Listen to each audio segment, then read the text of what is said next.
Así que hoy vamos a estudiar el capítulo 15 y les empiezo a compartir la pantalla. Y dice la palabra del Eterno en el primer verso: vi en el cielo otra señal grande y admirable, 7 ángeles que tenían las 7 plagas postreras, porque en ellas se consumaba la ira de Dios. A ver, nosotros ya hemos dicho que cada vez que el apóstol Juan o Yohanan dice y vi o después miré, nos está remontando a una nueva visión. Aquí nuevamente nos está presentando una nueva sección en cuanto a todas esas visiones que él ha tenido a lo largo de este libro profético. Aquí nos está ubicando en una nueva visión, ¿de acuerdo? Y dice que esa visión era grande, admirable, como algo espantoso. Pero él está experimentando en cada visión un bucle temporal. ¿Se acuerdan que también les expliqué acerca de los bucles temporales? Es decir, cada visión es como que a Yohanan lo transportan en el cronos de atrás para adelante, de adelante para atrás. Termina una visión y lo regresan a los tiempos finales, ¿sale? Termina una visión y como que lo regresan en el tiempo y lo ubican en otro lugar para que él pueda ver la misma situación, pero desde otra óptica, en otra perspectiva. En estas visiones se les conoce en cinematografía y en la literatura como flashback. ¿Han escuchado ese término? Los flashback. ¿Qué es un flashback? Estás leyendo un libro, una novela o algo, y estás leyendo, y al momento que en un capítulo te remontan a una escena del pasado, eso es un flashback. Esa escena del pasado simplemente te ayuda a comprender un poquito lo que está sucediendo en ese presente de la lectura. ¿Estoy siendo claro? Lo mismo sucede con algunas películas. Estás viendo una película y de repente una escena, que esa escena le corresponde al pasado, y luego de repente como que tú no sabes qué está pasando, por qué esta película está así, ¿no? Porque te está remontando hacia el pasado. Esos son los famosos flashback, y muchas series y muchas películas utilizan ese truco de flashback. Pues aquí estamos viendo algo muy similar. Estamos viendo un recorrido de profecías, pero de repente vuelven a suceder esas historias que suceden antes de las cosas. Por lo tanto, debemos entender que no es 100% cronológico, ¿sale? Estas visiones no son una tras otra, es decir, se vuelven a mezclar en el tiempo. Eso les había comentado que se les llama o se le conoce como bucles temporales, ¿sale? En esta ocasión, en ese bucle temporal que ahora es metido, Yohanan en esa nueva visión dice que vio una grande señal, grande y admirable, es decir, terrible, algo terrible. Esa palabra de admirable puede ser también interpretada como algo terrible, algo que espanta, que asombra, que maravilla. Eran 7 ángeles que tenían las 7 plagas postreras, porque en ellas se consumaba la ira de Dios. Aquí dice que ya tenían los 7 ángeles tenían ya en su poder o en sus manos las 7 plagas. Y esto confirma que es un flashback. ¿Por qué?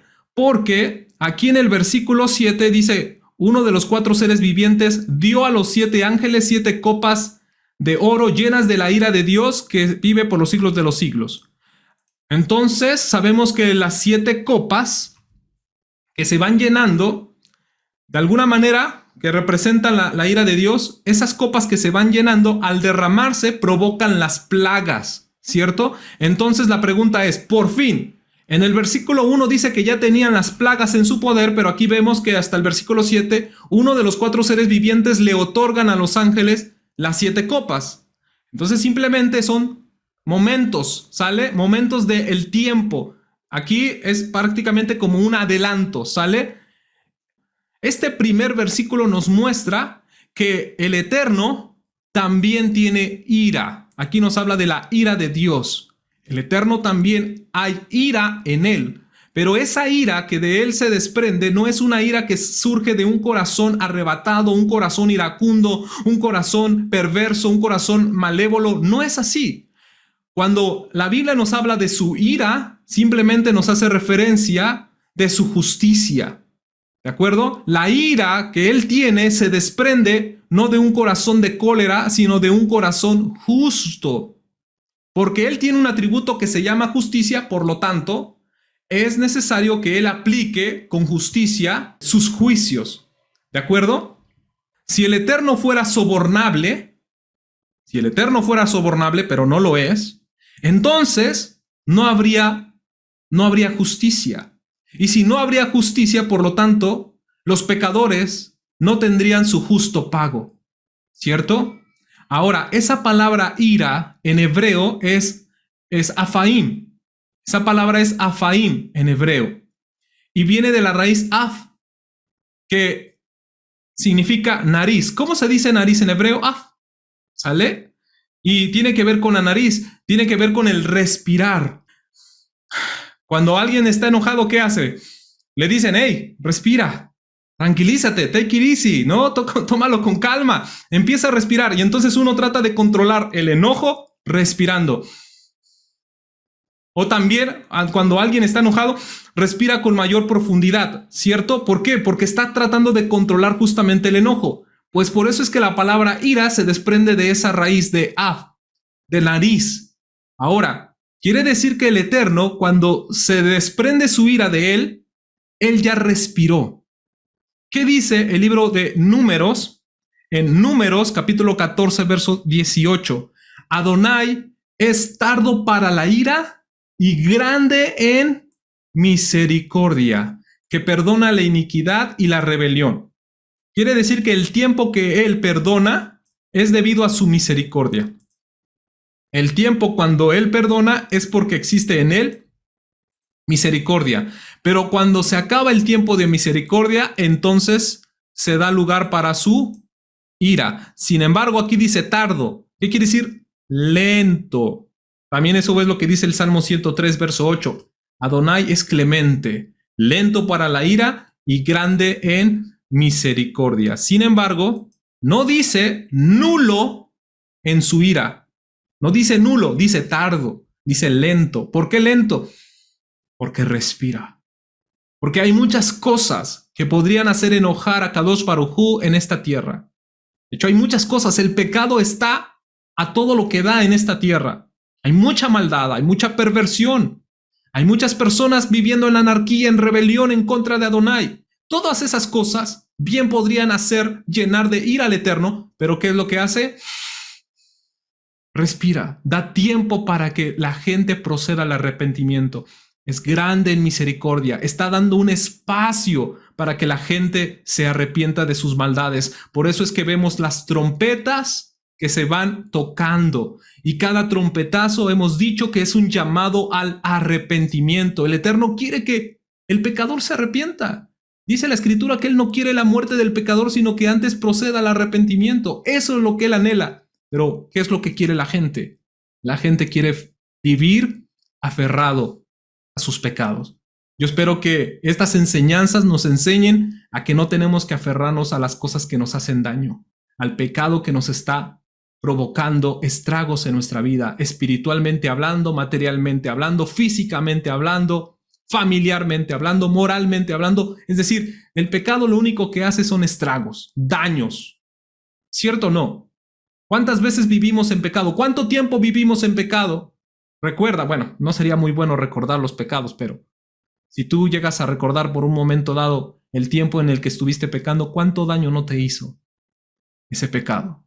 ¿Cuánto no afectó a tu familia? ¿Cuánto no afectó a tus seres queridos, a tu esposa, a tus padres, a tus familiares, incluso a tus recursos económicos? Todo se deterioró, todo se vio afectado. El pecado afecta. Por eso es que el Eterno quiere que se arrepienta el pecador. Bueno, por eso es que el Eterno respira. Es lento para la ira. Pero vamos a ver en el siguiente capítulo cómo es que esas copas se van llenando, y quiere decir se va colmando la paciencia. ¿Han escuchado esa expresión? Cuando dicen me has colmado la paciencia, es decir, me llenaste mi copa, ¿no? De paciencia, y ahora se está desbordando. Entonces uno empieza a expresar algunos gestos de enojo y de ira. En este caso es algo muy similar. El Eterno, su ira va lento, respira, pero llegará un momento en que tanta es la maldad que entonces tiene que pagar con justo pago a los que están cometiendo tales fechorías y tales maldades. Si él fuese sobornable, bueno, que la humanidad siga como sea, no importa. al fin de repente se le podrá sobornar y el Eterno se hará de la vista gorda y no va a pasar nada. No, así no es el Eterno es justo. Entonces vemos que su ira se desprende ¿de qué? De un corazón justo y no de un corazón agresivo, violento o un corazón perverso de ninguna manera. Esa ira se desprende de su justicia. Además, como esta palabra proviene de la palabra nariz, ¿han escuchado ustedes la expresión? No sé si solamente aquí en México se usa, pero seguramente en varios países también, cuando dicen, ya metió sus narices, o es el momento de meter las narices. ¿Qué quiere decir esta expresión? Significa de entrometerme en este asunto. Cuando una persona mete sus narices, quiere decir, es como una expresión para decir, se está metiendo en el asunto, se está entrometiendo, ¿sale? Todo el tiempo que la iglesia está pasando persecución, todo el tiempo en que la iglesia está sufriendo, todo el tiempo en que la iglesia está siendo atribulada, al Eterno eso no le va a gustar. Por eso es que Él acciona, por eso es que Él está dando el permiso justamente de que esto suceda, pero en medio de ese desierto hemos dicho que también hay provisión divina, hay protección divina. Entonces es momento de que Él meta sus narices, se entrometa en el asunto. Entonces, ¿cómo se va a entrometer? Con su ira, pagando con justo pago. ¿No es lo que dice también primera carta a los tesalonicenses? Segunda carta a los tesalonicenses, capítulo 1, versos 6 al 7.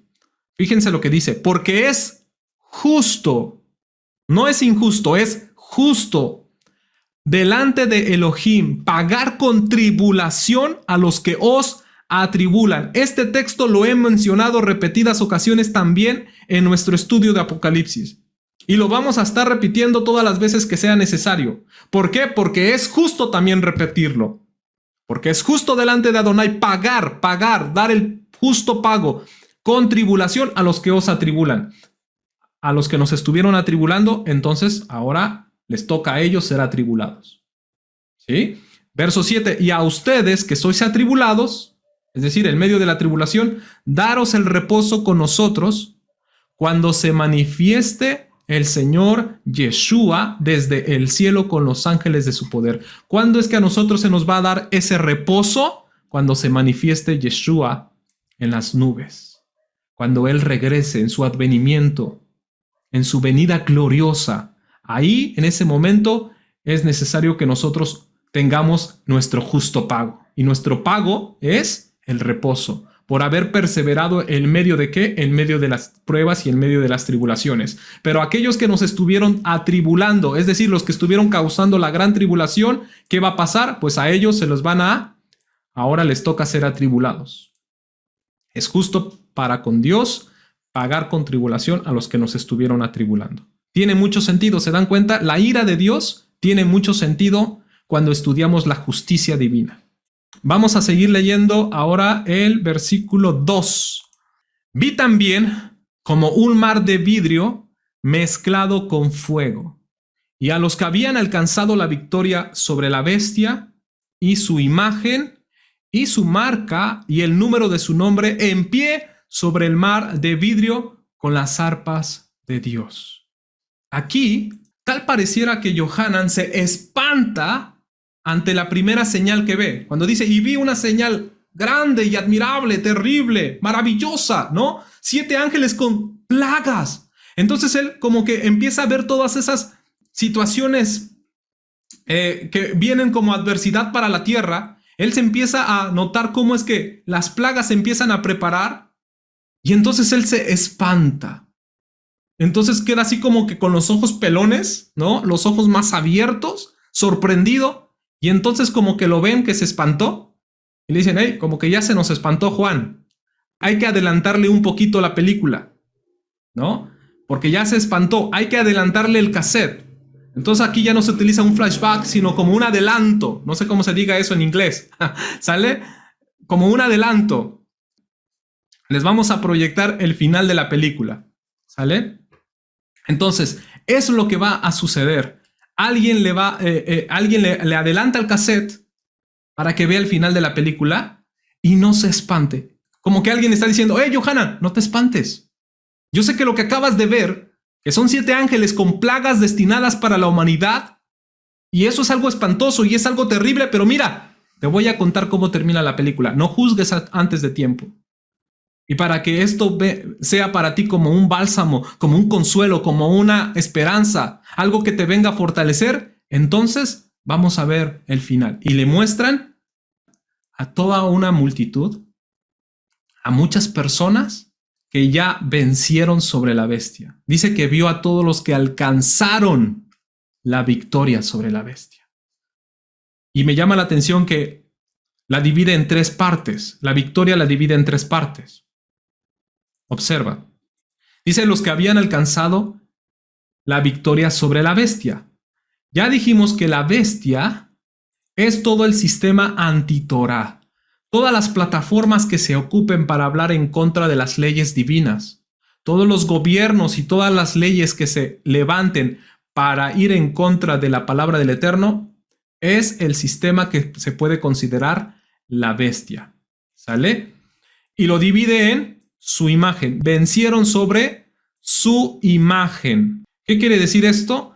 Que vencieron el sistema religioso. Cuando dice que vencieron a su imagen se refiere a la adoración. No se sumaron a la adoración de esta bestia.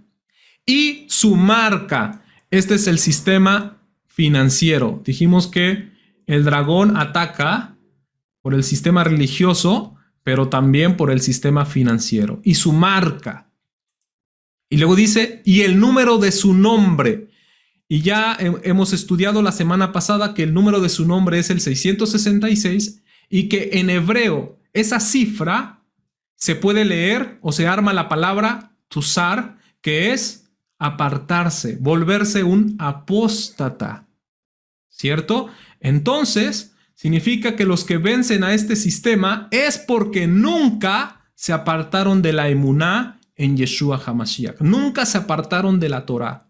Fueron fieles hasta la muerte. Vinieron problemas, vinieron dificultades, vinieron adversidades, vinieron persecuciones, vinieron amenazas, vinieron toda esta problemática de que si no te pones esta marca, entonces empiezan las represalias.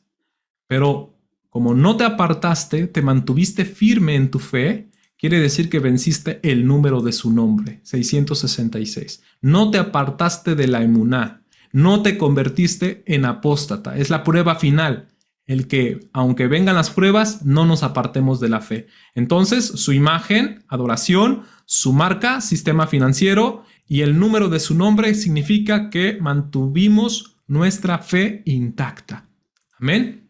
¿Dónde estaban? ¿Dónde estaban estos que habían alcanzado la victoria? Dice que estaban de pie sobre el mar de vidrio con las arpas de Dios, con las arpas de Dios. Aquí volvemos a notar una gran similitud con los 144,000 del capítulo anterior. ¿Se acuerda que en el capítulo anterior, cómo estos 144,000 están ensayando un nuevo canto, un cántico nuevo, y que también tenían arpas en sus manos?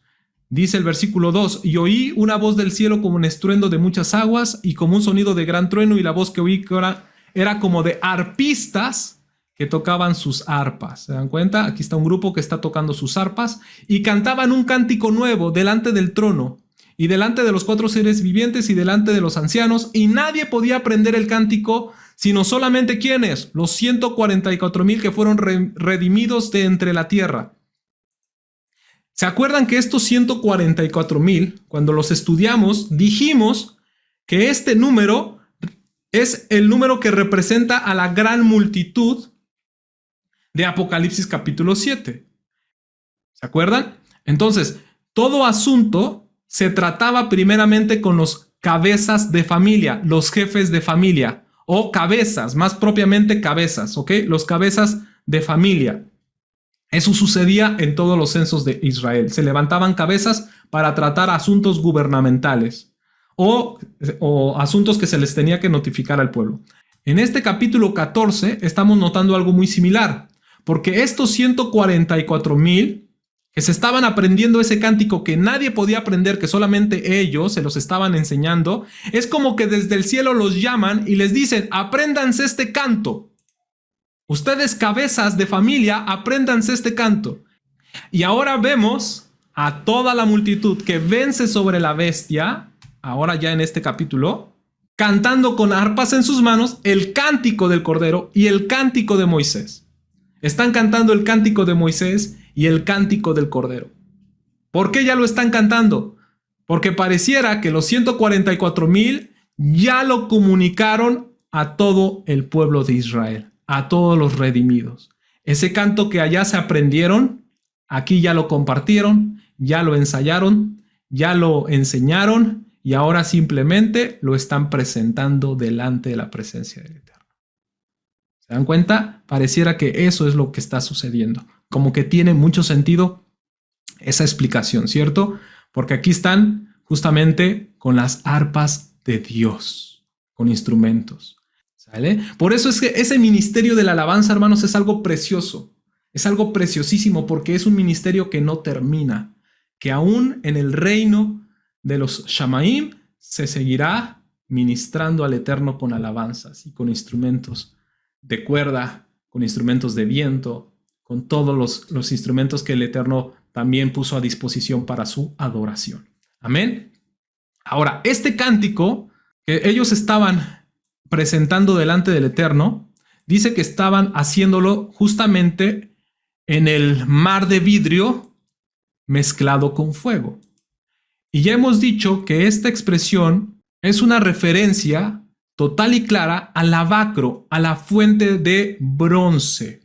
Hemos dicho que cuando la Biblia nos habla de fuego, en el Dibur Anavim, que es el lenguaje de los profetas, siempre la palabra fuego puede ser traducida como bronce. Y cuando se habla de bronce, muchas veces se puede traducir como fuego. Es como una referencia cruzada en el Dibur Anavim, ¿sale?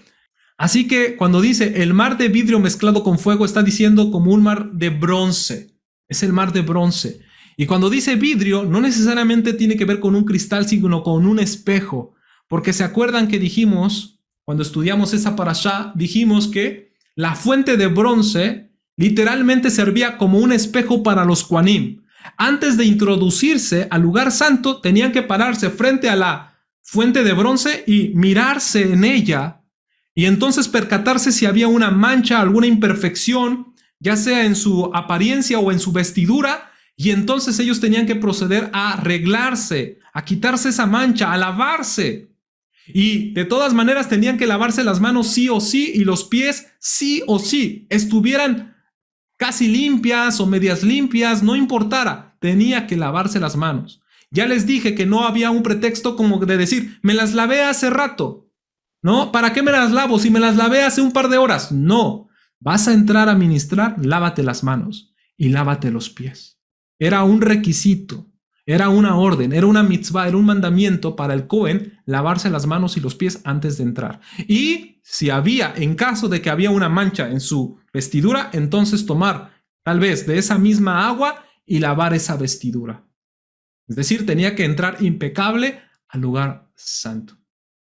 Entonces aquí estamos viendo una referencia clara, que todos estos que ve Yohanan cantando frente al Eterno, ahí en el mar de cristal, que es en la fuente de bronce, está haciendo una referencia que ya fueron redimidos, ya fueron arrebatados, ya están listos para entrar al santuario.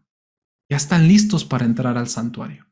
Y entonces, para poder ministrar, para poder entrar, tienen que ¿qué? Que proceder a la tevilá. Tienen que proceder al lavamiento. Tienen que sumergirse en esas aguas de purificación para poder entrar. No, pero ya fuimos limpios. Ya incluso tenemos vestiduras blancas. Ya incluso tenemos cuerpos transformados. Tanto los que vivíamos como los que resucitaron, ya fuimos transformados. ¿Por qué es necesario volver a pasar por unas aguas de tevilá? ¿Por qué? Porque es una mitzvah. Antes de entrar al santuario, tienes que hacer una purificación. Tienes que hacer una tevilá mikidash. Una tevilá mikidash. Una tevilá de consagración para poder ministrar. Entonces estamos viendo algo muy similar. ¿Sale? Antes de entrar al santuario, se ejerce esa última tevilá, por decirlo de alguna manera. Lo que sucedió después de esa tevilá significa que ya estaban purificados y listos para ministrar. Si ya hicieron la tevilá mikidash de consagración, entonces ya están listos para ministrar. Por lo tanto, cantan el cántico de Moisés, siervo de Elohim, y el cántico del Cordero, diciendo: grandes y maravillosas son tus obras, Señor Dios Todopoderoso. Justos y verdaderos son tus caminos, Rey de los santos. Hay quienes dicen que este cántico de Moisés es Éxodo capítulo 15, pero saben, en la Biblia no solamente es el único cántico de Moisés que se le atribuye como autoría a Moisés. En la Biblia hay 3 cánticos, 3 salmos, 3 himnos que se le atribuyen a Moisés o que pueden ser considerados de Moisés. En efecto, está Éxodo 15. De hecho, aquí normalmente todas las Biblias ponen como referencia a ese. Miren, seguramente aquí está ese. ¿Sí? Éxodo capítulo 15, verso 1. Entonces cantó Moisés y los hijos de Israel este cántico a Adonai y dijeron: cantaré yo al Eterno, ¿no? Porque ha echado a los carros del faraón a la mar, etcétera, etcétera. Pero también, ¿sabían ustedes que está Deuteronomio capítulo 32? También es el cántico de Moisés. Escuchad, cielos, hablaré. Este es un cántico. ¿Se acuerdan? Que ya lo hemos estudiado también. En la parashá que se llama Asinu, les voy a por aquí dejar en alguna etiqueta el enlace por si alguien no ha escuchado la parashá a Asinu, que es la penúltima parashá del año. Y en esa parashá estudiamos el cántico de Moisés, que se encuentra en el capítulo 32. Pero también está el Salmo 90. Se encuentra también el Salmo 90, aquí, oración de Moisés, varón de Elohim. ¿Sale? Todo este Salmo 90, la tradición se lo atribuye a Moshe Rabbeinu. Entonces, cuando dice, cantaban el cántico de Moisés, ahora a nosotros nos corresponde saber cuál será de esos 3. ¿Cuál de esos 3 cantos será el cántico de Moisés? Yo me inclino a pensar, y esto es mi postura, que se refiere a Deuteronomio capítulo 32, Devarim capítulo 32. Cuando estudiamos la parashá de Asinu, así lo hice saber. ¿Por qué? Porque casualmente, y eso casualmente lo voy a poner entre comillas, la parashá Asinu siempre se va a leer, siempre de los siempres, se ha de leer entre Yom Teruah y Yom Kippur. Saben que entre Yom Teruah y Yom Kippur existen 10 días. Pues la parashá Asinu siempre va a caer en ese lapso, ya sea en Yom Teruah, dentro de los 10 días hacia la fiesta de Yom Kippur. Siempre de los siempre. Y cuando estudiamos esa parashá, nos sorprendimos a ver que lo que contiene, el contenido de esas palabras, es justamente palabras que inician en Yom Kippur. Usa el lenguaje de Yom Kippur. Pero también al final de ese cántico del Devarim capítulo 32 finaliza con los juicios que suceden en Yom Kippur. Es decir, el mismo cántico nos habla de Yom Teruah y Yom Kippur. Y si estamos hablando que aquí los redimidos de Apocalipsis capítulo 15 que alcanzaron victoria sobre la bestia, ya están listos para entrar al santuario, quiere decir que ya fueron arrebatados en Yom Teruah y ya van a entrar al santuario, quiere decir que ya va a ser Yom Kippur, ¿sale? En ese Yovel, en ese año del jubileo, en ese último jubileo, ahí ya van a entrar justamente al santuario. Quiere decir que después de ser arrebatados 10 días después, sucede lo del cántico del Cordero y el cántico de Moisés. Por eso es que yo me atrevo a decir que el cántico de Moisés es Deuteronomio capítulo 32. Aunque también Éxodo capítulo 15 cabe en una posibilidad de que también lo sea. ¿Por qué? Porque estos 2 cánticos, el cántico de Moisés y el cántico del Cordero, están haciendo una referencia a los 2 éxodos. El primer éxodo con Moisés y el segundo éxodo con Yeshua HaMashiach. El éxodo que profetizó Jeremías, ese segundo éxodo está aquí, ¿no? Representado. Se cantó un cántico en el primer éxodo, pero también se cantará un cántico en el segundo éxodo. Y ahí se han de cantar los 2 cánticos, como una remembranza del poder de Adonai, de que él destruyó con plagas a los enemigos ahí en Egipto y aquí destruyó con plagas a los enemigos de la gran tribulación.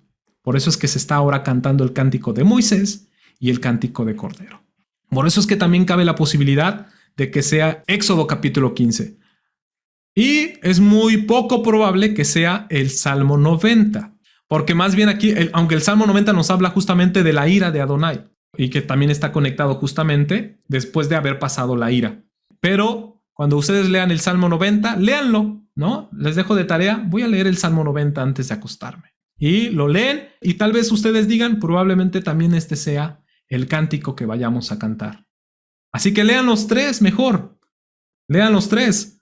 Éxodo 15, Deuteronomio 32, Salmo 90 y váyanselo aprendiendo porque algún día lo vamos a cantar con la ayuda del Eterno.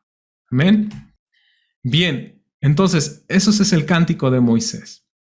¿Y cuál será el cántico del Cordero? Probablemente el cántico del Cordero es el que viene acto seguido en el texto, diciendo: grandes y maravillosas son tus obras, Señor Dios Todopoderoso, justos y verdaderos son tus caminos, Rey de los santos.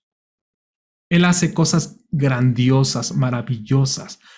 ¿A qué se refiere cuando justos y verdaderos son tus caminos? ¿Cuáles son los caminos de Adonai? Esta expresión de justos y verdaderos son tus caminos se puede interpretar de dos formas. La primera, los caminos como veredas que el ser humano transcurre, y que todas esas veredas que el ser humano transcurre, el Eterno las tiene predeterminadas, que las tiene organizadas. En otras palabras, lo que estoy diciendo es que todo lo que tú has vivido, que todo lo que tú has experimentado, es porque el Eterno ha permitido que transcurras por esa vereda. Porque de esa manera tú llegaste hasta este momento.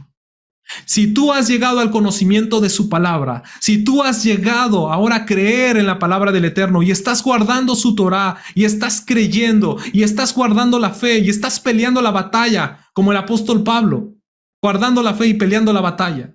Si tú estás así, es porque el Eterno lo ha permitido. Así que todo lo que has vivido en tu pasado es lo que te condujo hasta aquí.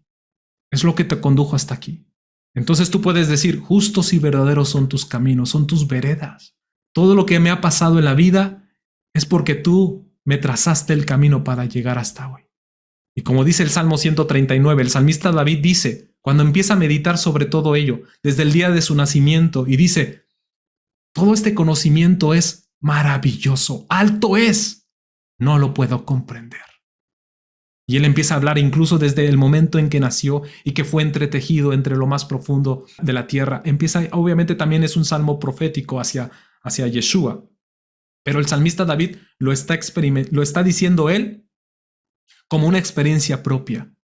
Cuando yo empiezo a analizar mi vida, dice el salmista David, me doy cuenta que los designios del Eterno son maravillosos.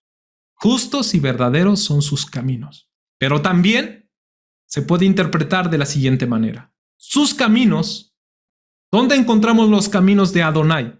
¿En qué lugar, en qué parte podemos descubrir sus caminos? La Torá, pastor. Amén. Exactamente. ¿Y dónde podemos confirmar esto? Esto lo sabemos o lo descubrimos en el Salmo 103, verso 7. Sus caminos notificó ¿a quién? A Moisés. Y a los hijos de Israel sus obras, sus hechos. ¿A quién se los hizo saber? A Moisés. ¿Qué hizo Moisés? ¿Cuándo es que se los notificó? En el momento que Moisés subió al monte Sinaí a recibir las tablas. Ahí el Eterno le notificó sus caminos. Le hizo saber cuáles eran sus veredas, cuáles eran las sendas antiguas, cuáles eran las sendas por las cuales el pueblo de Israel tenía que andar y caminar. Por cuáles caminos tenía que conducirse. Sus caminos le notificó a Moisés. Así que, ¿cuáles son sus caminos? La Torá. En la Torá podemos encontrar la forma de cómo conducirnos en esta vida. Y sin duda, por lo tanto, podemos decir, justos y verdaderos son tus caminos. Justos y verdaderos. Rey de los Kadoshim. Es decir, Rey de todos los que vivieron en Kedushá. Tanto los que están en la tierra como los que están en el cielo. Rey de los santos. Luego dice el siguiente verso. ¿Quién no te temerá, oh Señor, y glorificará tu nombre? Esta expresión me recuerda a aquellos hombres que enaltecían a la bestia. Esta expresión se puede contrastar justamente con lo que aquellos hombres decían acerca de la bestia. ¿Quién podrá pelear contra la bestia? ¿Quién es más grande que la bestia? ¿No? Pues resulta que sí había alguien que lo podía derrotar y ese era Yeshua HaMashiach. Y lo dice la Escritura. Así que nuestro Adón Yeshua derrocará ese imperio, derrocará ese gobierno del antimesías y entonces ahora sí, la voz se escucha. ¿Quién no te temerá, oh Señor, y glorificará tu nombre? ¿Quién no lo hará? ¿Quién no va a glorificar su nombre? Ahí se va a cumplir lo que dice Filipenses capítulo 2, versículo 8 al 11. Y estando Yeshua en la condición de hombre, quiere decir que tiene una condición humana, se humilló a sí mismo haciéndose obediente hasta la muerte y muerte de cruz, por lo cual Dios también lo exaltó hasta lo sumo y le dio un nombre que es sobre todo nombre, un nombre que es sobre todo nombre. ¿No será este nombre el mismo que dice aquí en Apocalipsis y glorificará tu nombre? ¿Quién no va a glorificar tu nombre? ¿Quién no va a glorificar tu nombre? ¿Quién de la tierra se va a animar a no glorificar? Es decir, todos los que sobrevivieron de esa última guerra, de esa última batalla del Armagedón, todas las naciones que sobrevivan, ¿quién no se va a animar a glorificar su nombre? ¿Quién va a quedar callado? Aquí dice Filipenses que absolutamente nadie. Que ese nombre que es sobre todo nombre es para que ¿qué? Para que en ese nombre de Yeshua se doble toda rodilla de los que están en los cielos y en la tierra y debajo de la tierra. Aquí dice que todas las personas van a doblar sus rodillas. Todas. Dice los que están en los cielos. ¿Quiénes son los que están en los cielos? Los malajim. Todos los malajim, todos los santos millares que vienen con él están en los cielos. Pues ahí las rodillas de todos los ángeles se van a tener que doblar ante él. Y los que están en la tierra, ¿quiénes son los que están en la tierra? Nosotros. Y los que están debajo de la tierra, es decir, los que habían fallecido y que están en el Sheol, en esas dimensiones profundas de la tierra, pero que ahí ya no van a estar en el Sheol, sino que ya habrán salido de debajo de la tierra y los que están en los cielos ya se habrán acercado a la tierra y todos juntos doblaremos nuestras rodillas. Es más, todas las naciones. Luego dice, y toda lengua. ¿Se acuerdan que dijimos que habrán todavía idiomas en el milenio? Toda lengua, es decir, todo idioma, confesará que Yeshua HaMashiach es Adonai para la gloria de Dios Padre. No hay nadie que va a permanecer sin darle la gloria al Eterno, sin darle gloria a ese nombre que es sobre todo nombre. Todos lo van a hacer. Y aquí llega el cumplimiento. ¿Quién no te temerá, oh Señor, y glorificará tu nombre? Nosotros ya estamos glorificando el nombre glorioso de nuestro Adón el día de hoy. Nosotros ya doblamos nuestras rodillas el día de hoy. Nosotros ya reconocemos de que ese nombre es sobre todo nombre. No vamos a tener que esperar hasta ese momento para hacerlo. Nosotros ya lo estamos haciendo hoy, porque estamos ensayando para ese momento. La vida es un ensayo para el reino milenial. ¿Por qué creen que celebramos las festividades? ¿Por qué creen que celebramos las Moadim? ¿Por qué celebramos Pesach? ¿Por qué celebramos Shavuot? ¿Por qué celebramos Yom Teruah? ¿Por qué celebramos estas festividades? Precisamente esas. ¿Por qué celebramos Yom Teruah? ¿Por qué celebramos Yom Kippur? ¿Por qué celebramos Sukkot? Porque estamos ensayando para ese momento glorioso. Son ensayos para ese momento. Nosotros ya lo estamos haciendo hoy. Baruch Hashem. Sigue diciendo el mismo verso. Pues solo tú eres santo, por lo cual todas las naciones vendrán y te adorarán, porque tus juicios sean manifestados. Todas las naciones vendrán y te adorarán. Fíjense que este cántico, cuando yo lo leo, fue una de las cosas que cuando yo estaba en el cristianismo me hizo pensar cómo es posible que en el cristianismo me decían que nos vamos para el cielo y luego después veo que las naciones tienen que ir a adorar a la presencia del Eterno. Porque este versículo dice, por lo cual todas las naciones vendrán. Y utiliza el término venir, pero hacia acá. Es decir, los que están cantando dicen, vendrán. No dice, irán. Dice, vendrán. Como diciendo, aquí donde nosotros estamos parados, aquí donde nosotros estamos instalados, las naciones van a venir. Yo me acuerdo que este cántico, bueno, es un estribillo en la iglesia donde nosotros, en la iglesia donde yo estaba, cantábamos un estribillo normalmente que dice, grandes y maravillosas son tus obras. No sé si alguien se lo sabe, pero bueno, pero lo cantábamos.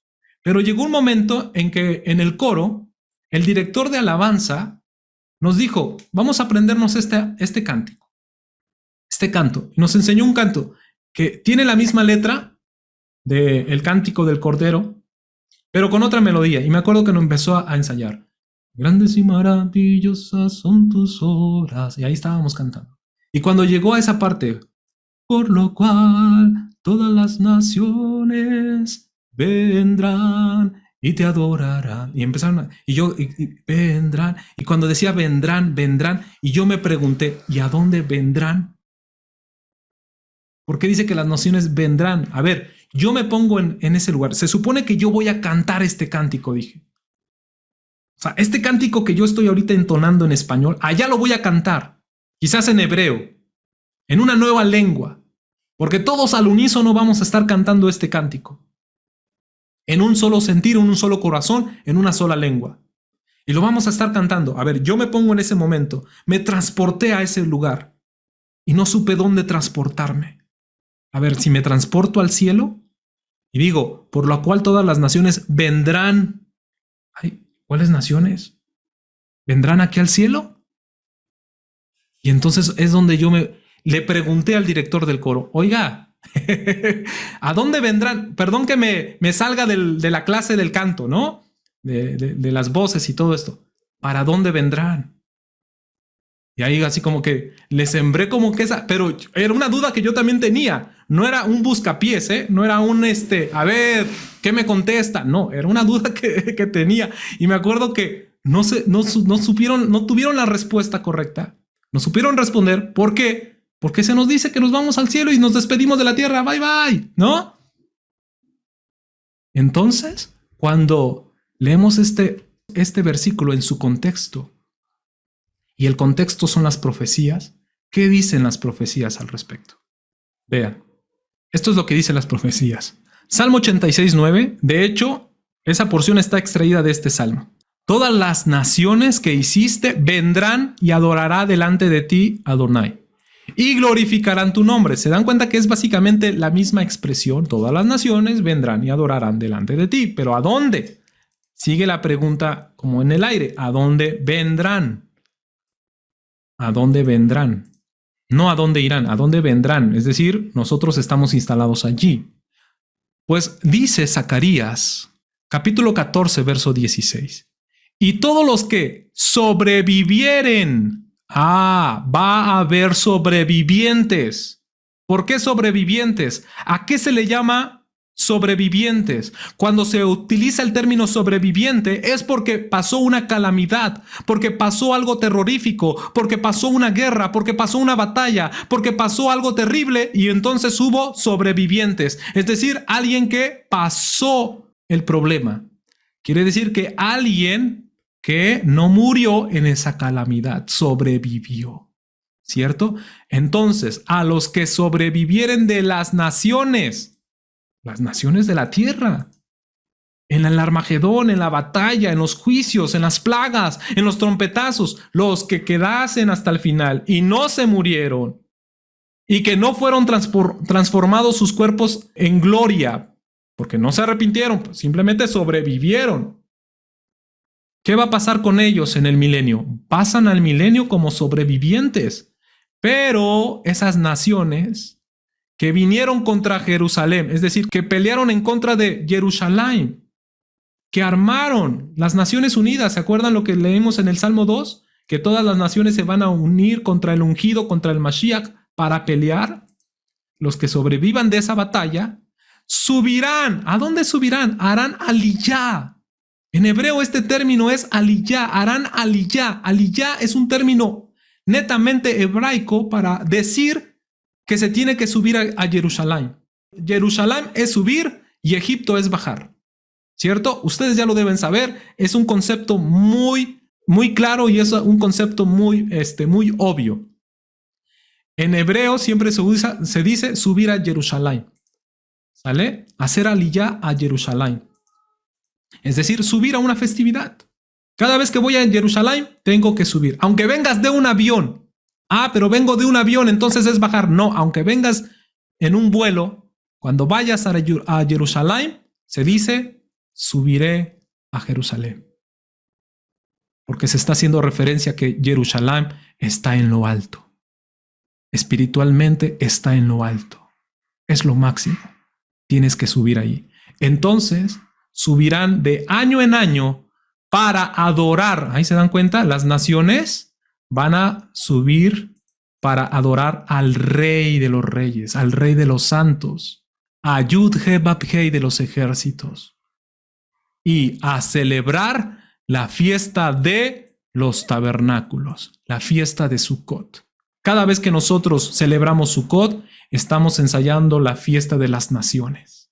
Todas las naciones subirán de año en año. ¿Subir a dónde? A Jerusalén. Cada año.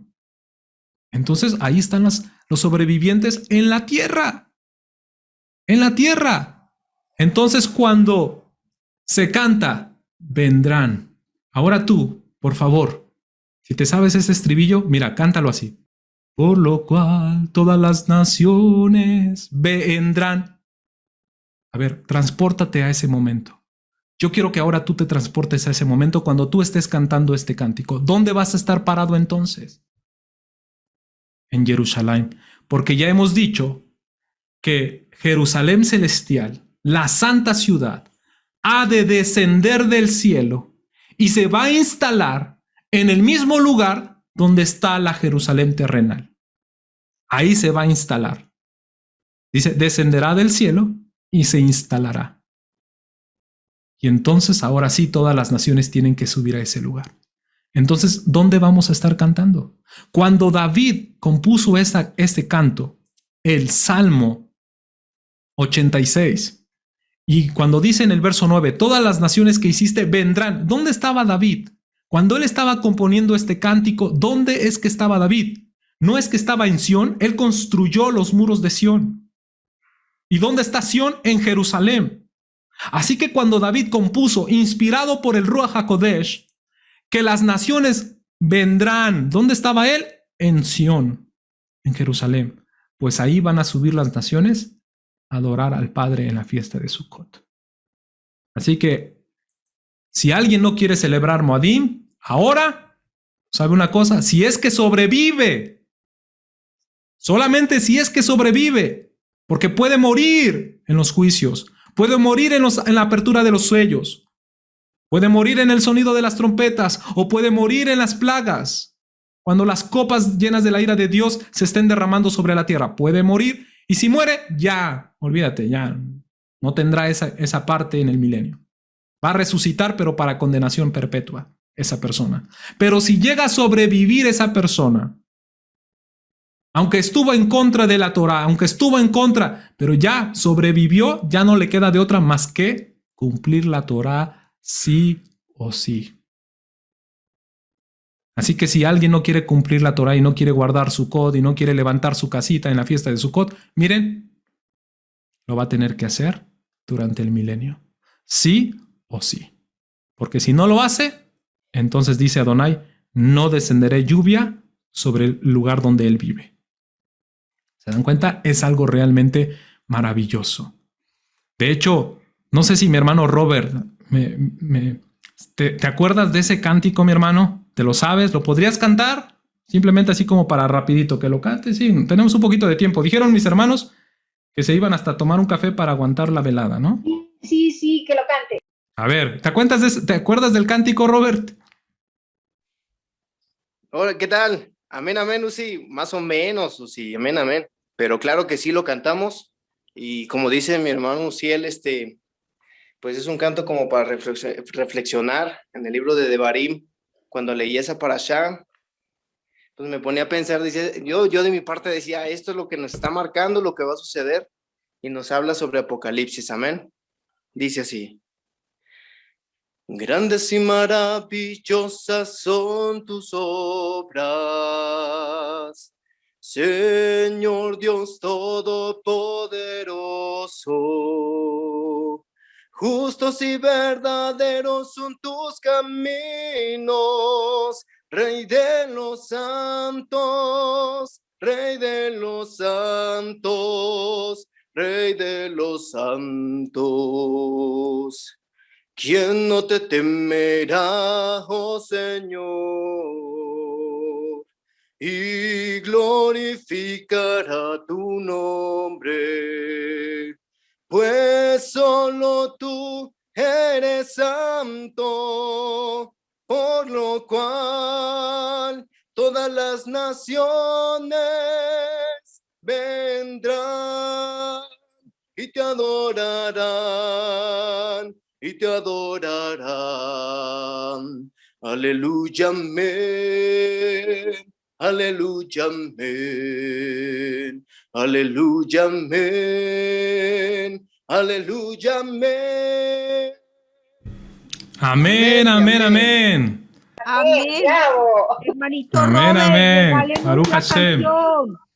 Amén, Grandes y amén. maravillosas son las obras del Eterno. Grandes y maravillosas son las obras del Eterno. Son sus obras. Cuando nosotros meditamos justamente en toda nuestra vida, podemos decir esta declaración. Es más, yo quiero que hagamos un ejercicio. Medita por un momento en tu vida. Hagamos ese ejercicio. Un minuto. Medita. ¿Cuál fue el camino que te trajo hasta aquí? Medita por un momento el camino que te ha traído a este lugar. Todo lo que has tenido que pasar. Todo el camino que has tenido que transcurrir. Y si el Eterno te tiene justamente en este lugar estudiando de su Torah, cuando tú nunca imaginaste estar estudiando la Biblia, estar comprendiendo estas cosas, estos misterios, estas riquezas, estos tesoros de la Biblia, entonces, medítalo. Sé que cuando concluya este minuto vas a decir, grandes y maravillosas son tus obras.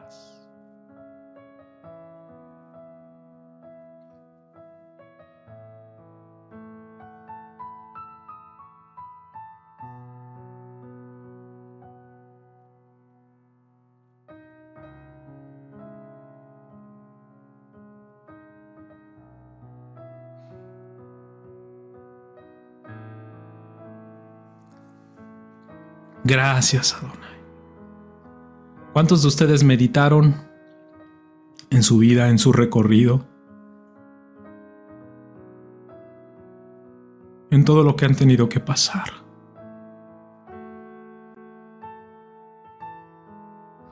Aún las pruebas, aún las luchas, aún las dificultades, aún las separaciones, los momentos que te has tenido que despedir de alguien, el momento en el que alguien te compartió algo de la palabra del Eterno, en el momento que tú le entregaste tu vida al Señor, en el momento en que tú empezaste a creer en la palabra del Eterno, incluso en el momento en que conociste a Jesús, así como lo conocimos en el cristianismo. Todo eso es un camino recorrido. Y es un trayecto que el Eterno permitió que lo pasáramos para llegar justamente hasta este momento. Y sin duda podemos decir, justos y verdaderos son tus caminos. Rey de los santos, eres justo y eres fiel y eres verdadero. Grandes y maravillosas son tus obras, Señor Dios Todopoderoso. Justos y verdaderos son tus caminos, Rey de los santos, Rey de los santos, Rey de los santos, de los Kedoshim, de los que se animan a vivir en Kedushá. Baruch Hashem. Él es Rey de los que se animan a vivir en Kedushá. Por eso es que todas las naciones han de venir y postrarse delante de Él, porque sus juicios se han manifestado. Y para concluir, dice el versículo 5, después de estas cosas miré y aquí que fue abierto en el cielo el templo del tabernáculo del testimonio. Es decir, ya el templo se abre para aquellos que hicieron esa inmersión, aquellos que hicieron esa tevilá mikidash, esa tevilá de consagración para servir y ministrar durante 1000 años. Y del templo salieron los 7 ángeles que tenían las 7 plagas, vestidos de lino limpio, resplandeciente y ceñidos alrededor del pecho cintos de oro. Tenían cintos de oro porque iban a cumplir una orden real, un mandato del rey. Y uno de los 4 seres vivientes dio a los 7 ángeles 7 copas llenas de oro, llenas de la ira de Dios, que vive por los siglos de los siglos. Seguramente este ángel fue a sacar estas copas del sexto cielo, o la sexta dimensión de los Shamaim. Hay una sexta dimensión en los Shamaim que se llama Mahón. El quinto cielo o la quinta dimensión se llama Maón y el sexto se llama Mahón. Mahón es la bodega donde se guardan y se reservan todos los juicios divinos. Ahí donde Adonai empieza a guardar todos los milagros, pero también todos los juicios sobre esta tierra. Seguramente este ser viviente se acercó a esa sexta dimensión que es parte del santuario, se metió a esa bodega celestial y sacó estas 7 copas y las repartió a los 7 ángeles para que las virtieran sobre la tierra. Y entonces el templo se llenó del humo por la gloria de Elohim y por su poder, y nadie podía entrar en el templo hasta que se hubiesen cumplido las 7 plagas de los 7 ángeles. Y aquí evidentemente se refiere a Yom Kippur. ¿Por qué? Porque dice Levítico capítulo 16, verso 12, que en la fiesta de Yom Kippur, el Cohen Agadol tenía que llevar incienso, carbones encendidos y en su puño incienso, perfume aromático, para hacerlo quemar delante de la presencia del Eterno. En Yom Kippur. Y cada vez que sucedía ese ritual, el Cohen Agadol vertía ese perfume y toda esa habitación se llenaba de humo por el incienso. Aquí vemos justamente que ese lugar se llenó de humo por la gloria de Elohim. Sin duda es un Yom Kippur. Pero también está haciendo referencia al momento en que la gloria de Adonai descendió sobre el lugar santísimo. Qué hermoso es que cuando nosotros adoramos, sin duda la gloria de Adonai se manifiesta. La gloria de Dios se empieza a evidenciar en ese lugar. Y Yohanan, cuando ve esto, le dicen, pero ¿sabes? Nadie va a entrar hasta que sean derramadas las 7 copas llenas de la ira de Dios. Entonces lo regresan a ese bucle temporal. Lo regresan nuevamente al inicio de los sellos, al inicio de las trompetas, al inicio de las copas llenas de la ira de Dios. Y es por eso que en el capítulo siguiente, y lo vamos a ver la próxima semana, se empiezan a suscitar las plagas y que van entrelazadas entre los sellos y las trompetas. Es decir, tú ya viste el final de la película, Yohanan, pero nadie puede entrar a ese lugar, a ese precioso lugar, hasta que se consume la ira de Elohim. A ti y a mí se nos está relatando cuál es el final de esa película. Yo espero que en ese final de la película que vio Yohanan esté yo y estés tú. Yo espero estar allí en ese final de la película. Yo no me quiero perder ese final. Yo quiero ser parte de esa multitud, o quiero ser parte de esas personas que alcanzaron victoria por encima de la bestia y que cantan ese cántico del Cordero. Y en ese momento voy a meditar sobre toda mi vida, el trayecto de mi vida. Ahorita hicimos un ejercicio para meditar hasta este momento, hasta este presente. Pero ahí vamos a meditar y va a ser más glorioso, porque vamos a meditar todo el trayecto de nuestra vida para llegar allí, llegar ahí, un pasito antes de entrar al santuario, antes de entrar al lugar Kodesh HaKadoshim, al lugar santísimo, al lugar de su presencia, en ese gran día, en ese Yom Kippur, en ese gran Yovel, donde todos vamos a ser redimidos y consagrados para Adonai. Y todos vamos a tener en nuestra frente Kodesh la Adonai, consagrado para Adonai. Yo quiero estar en ese día. Yo quiero ser parte de ese grupo de personas que cantan ese cántico. Así que si tú también quieres ser parte de ese lugar y quieres ser parte de ese grupo, hoy te invito a orar. Pedirle al Eterno que nos ayude, que nos dé fuerzas para combatir, para resistir las adversidades y las tribulaciones. Amén. Con la ayuda del Eterno. Oramos. Abba Kadosh, te damos gracias porque en este momento nos hemos dado cuenta que todo lo que hemos pasado y todo lo que hemos transcurrido en nuestros días, en nuestra vida, es porque tú lo has permitido así. Cada paso que hemos dado, tú tienes el control de cada uno de ellos. Te doy gracias porque todo lo que he vivido es para que hoy te conociera. Te doy gracias porque todo lo que he experimentado y he pasado en esta vida, sean cosas buenas o sean cosas malas, es porque así tú has querido para que yo recurra a tu presencia, recurra a buscarte. Si en algún momento pasé por una enfermedad, esa enfermedad me hizo buscar tu rostro. Y si en algún momento pasé por una dificultad, pues esa dificultad me hizo buscarte más, allegarme a ti con mayor fuerza y comprometerme y no hacer desidia ante mis compromisos. Y en esta hora te doy gracias porque hoy estoy aquí, escuchando tu palabra, leyendo tu palabra. Tal vez nunca nos imaginamos estar estudiando este libro a esta hora. Para algunos es una hora ya avanzada y aún así están estudiando este libro. Es porque tú has tenido así de nosotros misericordia. No es del que quiere, no es del que corre, sino de Dios que tiene misericordia. Tú tienes misericordia y has tenido misericordia de nosotros, porque eres lento para la ira y grande en misericordia. Gracias, Adonai, porque no nos has pagado conforme a nuestras obras, sino conforme a esa misericordia. Tú estás respirando. Cada vez que yo cometo algo malo, cometo una falta, cometo un error, cometo un pecado, tú respiras. Tú respiras y contienes tu ira y contienes tu enojo. Te pido que tengas misericordia.